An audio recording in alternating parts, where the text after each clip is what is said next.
He has no powers, no army, nothing supernatural about him at all. And yet millions of people look at this broken, traumatized man and they think the exact same private thought. I understand him. Most heroes are built from power, but this one was built entirely from loss. At a very young age, his entire sense of safety was taken from him in a single night. And when the human brain experiences pain that severe, it starts searching for one thing above everything else: control. Some people run from a wound like that for the rest of their lives. Others build their entire identity around fighting it instead. This is the second kind of person, the one who never forgets the wound, but turns it into a mission. The reason so many people connect with him is not because he seems perfect. It is because he is visibly, permanently damaged. Humans are naturally drawn toward characters who reflect their own hidden struggles back at them. The person who feels invisible, the person who hides pain behind competence, the person convinced nobody actually understands them. They are not really watching a hero on a screen. They are watching a mirror, because underneath the mask is the exact same question many people quietly ask themselves at 2 in the morning. How do you keep functioning when something inside you never fully healed? But his greatest strength is also quietly his most dangerous weakness: control. He prepares obsessively for every possible outcome before it even happens.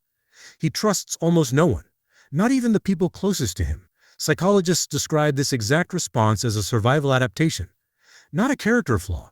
When someone experiences deep enough fear early in life, their brain can become permanently obsessed with preventing that exact fear from ever happening again.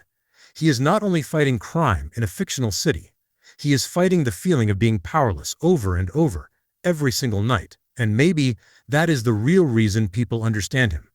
Because most of them are not trying to become stronger. They are trying to never feel that helpless again.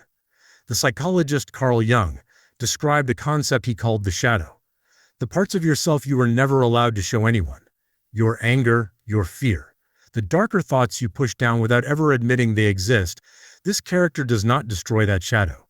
He learns to work alongside it instead. The darkness does not disappear. It becomes a tool he can actually use, and that idea creates an incredibly powerful, quiet fantasy for anyone watching.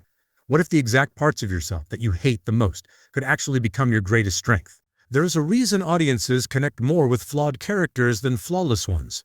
A perfect hero feels distant, almost impossible to relate to. A broken one feels uncomfortably human. He doubts himself constantly. He suffers in silence. And somehow, he still keeps going anyway. The human brain is quietly fascinated by that kind of resilience.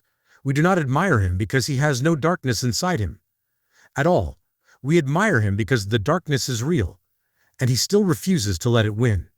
But there is a darker warning hidden underneath all of this admiration. Pain can absolutely create purpose, but purpose built entirely from pain can quietly become a prison instead. Someone who spends their entire life fighting their own past can slowly forget how to actually live in the present. The mask that once protected you can eventually become the exact thing hiding you from everyone else. And that is the uncomfortable question this character forces every viewer to sit with. Are you using your pain, or has your pain quietly started using you instead? Maybe the reason this character has lasted for over 80 years has nothing to do with darkness at all. Maybe it is because he proves something far more important about being human. You can survive real pain without becoming cruel. You can carry darkness inside you without ever becoming the thing you're afraid of. You can be broken, visibly, permanently, and still choose to become something better. Anyway, because the real fight was never against the criminals in a fictional city. The real fight was always against the darkness sitting quietly inside himself. And somewhere tonight, that might be the exact same fight a lot of us are still having too.